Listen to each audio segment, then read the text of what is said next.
વિદ્યાર્થી મિત્રો, આપણે 16મા પાઠના 6થા ભાગની અંદર જલ પ્રદૂષણ વિશેની વાત ભણી ગયા. આપણે પહેલાં હવાઈ પ્રદૂષણની વાત કરી, પછી આપણે ઘોંઘાટ વિશેની વાત કરી અને ત્યાર પછી આપણે જલ પ્રદૂષણની શરૂઆત કરી હતી કે પાણીની અંદર અશુદ્ધિઓ ઉમેરાવાથી સર્જાતા પ્રદૂષણને આપણે જલ પ્રદૂષણ કહીએ છીએ. નદી છે, તળાવ છે, સરોવર છે, જળાશય છે. આ નદી, તળાવ, સરોવર કે જળાશયની અંદર અશુદ્ધિઓ ઉમેરાવાથી પાણી પીવા લાયક રહેતું નથી અને એને કારણે જલ પ્રદૂષણની સમસ્યા સર્જાય છે. આ જલ પ્રદૂષણ વિશેની આપણે શરૂઆત કરી હતી, જેની અંદર આપણે માનવ પ્રવૃત્તિથી પ્રદૂષિત જળ સ્ત્રોતો અને જળ સ્ત્રોતોને બચાવી રાખવા કાયદાના નિયંત્રણ વિશેની વાત કરી હતી. છેલ્લે આપણે જળાશયોની સ્વચ્છતા જાળવવાનું મહત્ત્વ સમજાવતા જળ સ્ત્રોતોને બચાવી રાખવા માટે ભારત સરકારે 1974માં જળ પ્રદૂષણ નિવારણ અને નિયંત્રણ અધિનિયમ પસાર કર્યો હતો, એક્ટ પસાર કર્યો હતો. હવે આપણે જે નવી વાત ભણવાના છે એ છે ઘરેલું વહિતમળના ઘટકો અને વહિતમળ નદીમાં ઠલવાતા સર્જાતી અસરો વિશેની વાત ભણીએ છીએ. આપણે અગાઉ વાત કરી ગયા છે કે આપણા ઘરમાંથી જે સંડાસ બાથરૂમમાંથી જે પાણી બહાર નીકળે છે, એ પાણી જ્યારે ગટરો મારફતે નદી કે જળાશય કે સરોવરમાં ઠાલવવામાં આવે છે, ત્યારે આ ઘરેલું વહિતમળની અંદર અથવા તો ગટરોમાંથી નિકાલ પામતું જે પાણી છે, એ પાણીની અંદર કઈ કઈ અશુદ્ધિઓ રહેલી છે અને આ વહિતમળ નદીમાં ઠલવાતો સર્જાતી અસરો, એને કારણે કઈ કઈ અસરો સર્જાય છે, એના વિશેની આપણે થોડીક વાત કરીશું. આપણે આમ તો ભણી ગયા છે કે જલજ નિવસન તંત્ર પર કઈ કઈ અસરો થાય, તો કે નિવસન તંત્રમાં ઠલવાતો કાર્બનિક અને અકાર્બનિક દ્રવ્યો પાણીમાં રહેલા O2ના પ્રમાણને ઘટાડે છે. પાણીમાં વસતા સજીવો માટે પૂરતામાં O2ની પ્રાપ્તિ જરૂરી છે. કાર્બનિક ઉત્સર્ગ દ્રવ્યોના વિઘટન દરમિયાન વધુ પ્રમાણમાં O2 વપરાય છે. આ ઘટનાને જૈવ ઓક્સિજન માંગ એટલે કે BOD બાયોલોજિકલ ઓક્સિજન ડિમાન્ડ તરીકે ઓળખીએ છીએ. પાણીમાં કાર્બનિક જૈવ વિઘટન દ્રવ્યોના વિઘટન માટે જરૂરી ઓક્સિજનનું માપન શાના વડે થાય? BOD વડે થાય છે. આપણે આ BOD વિશે વાત કરીએ એ પહેલો અહીંયા જે વહિતમળ છે એના 3 ઘટકો છે. એક તો નિલંબિત ઘન પદાર્થો, બીજું છે કલીલ દ્રવ્યો, ત્રીજું છે ઓગળેલા પદાર્થો. પહેલું છે નિલંબિત ઘન પદાર્થ, રેતી છે, માટી છે, કાપ. જ્યારે આ પાણી ગટરો મારફતે વહન પામે ત્યારે એની અંદર રેતી, માટી અને કાપ જેવા નિલંબિત ઘન પદાર્થો પડે છે. બીજું છે કલીલ દ્રવ્ય, મળ દ્રવ્ય, કપડાં અને કાગળના તાંતણાઓ, રોગકારક બેક્ટેરિયા. ત્રીજું છે ઓગળેલા પોષક દ્રવ્યો. દાખલા તરીકે આપણે જે કયા પોષક દ્રવ્યો? નાઇટ્રેટ, એમોનિયા, સોડિયમ, કેલ્શિયમ અને ફોસ્ફેટ. કયા? નાઇટ્રેટ, એમોનિયા, સોડિયમ, કેલ્શિયમ અને ફોસ્ફેટ.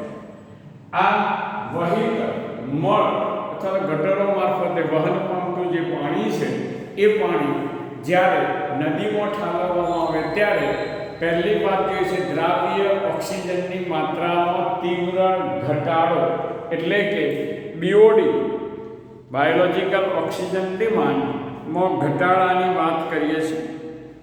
આપણે જોઈએ છીએ કે વહિત મળમાં રહેલા કાર્બનિક દ્રવ્યોના વિઘટનમાં સંકળાયેલા સૂક્ષ્મજીવો ઘણી માત્રામાં દ્રાવ્ય ઓક્સિજનનો વપરાશ કરે, જેને પરિણામે વહિત મળ વિસર્જન સ્થળે અનુપ્રવાહિત પાણીમાં દ્રાવ્ય ઓક્સિજનની માત્રામાં તીવ્ર ઘટાડો જોવા મળે છે. એટલે કે બીઓડીમાં ઘટાડો થાય છે. પાણીમાંના કાર્બનિક જૈવ વિઘટનીય દ્રવ્યોના વિઘટન માટે જરૂરી ઓક્સિજનનું માપન શાના વડે થાય છે? બીઓડી વડે થાય. જેમ બીઓડી વધે તેમ પાણીમાંના દ્રાવ્ય ઓટુનું પ્રમાણ ઘટે છે.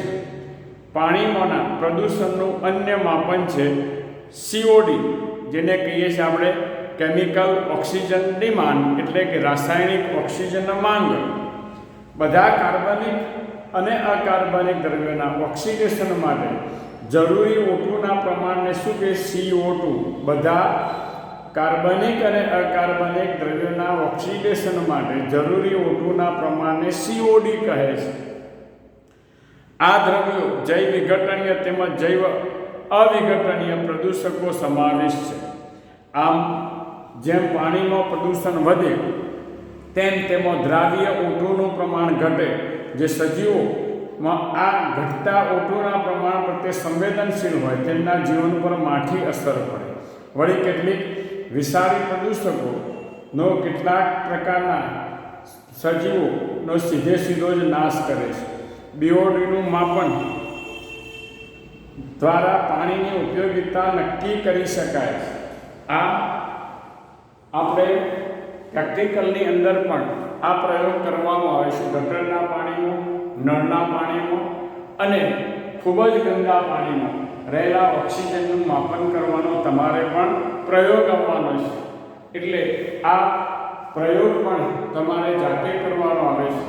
ભલે આપણે આશા પ્રયોગો ભણ્યા નથી, પણ આ એક પ્રયોગ આધારિત પ્રશ્ન પણ MCQની અંદર પૂછી શકાય, એટલે આપણને ખ્યાલ પણ હોવો જોઈએ કે આ પ્રયોગને આધારે આપણે નક્કી કરી શકીએ છીએ કે જો આપણને ખબર કે FeSO4 નું દ્રાવણ વધારે વપરાય છે તો સમજી લેવાનું કે એ પાણી જે છે એ અશુદ્ધ હોવું જોઈએ.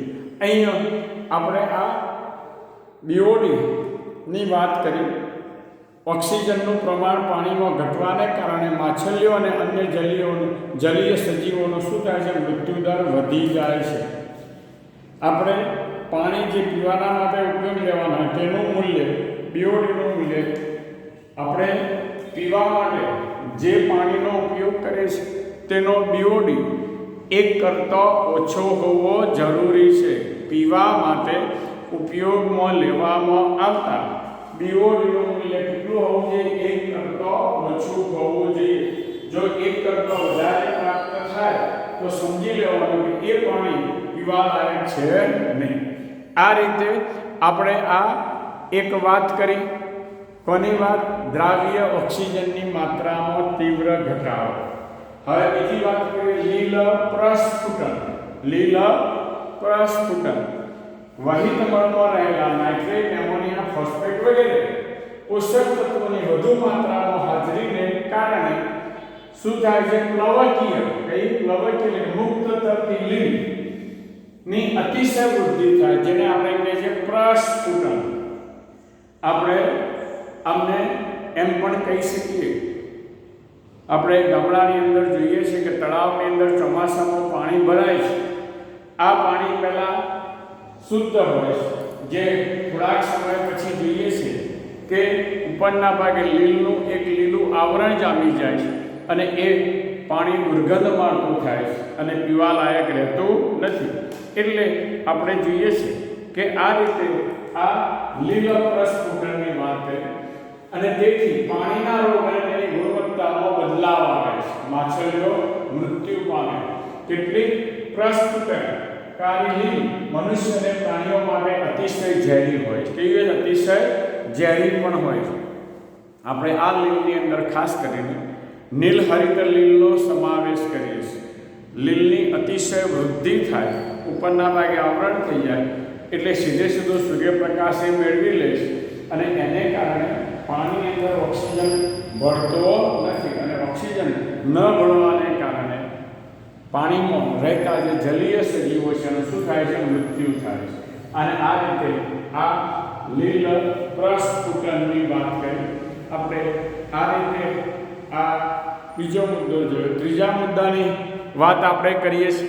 ત્રીજા મુદ્દામાં આપણે જોઈશું વહિત મળમાં રહેલા રોગકારક સૂક્ષ્મ જીવો.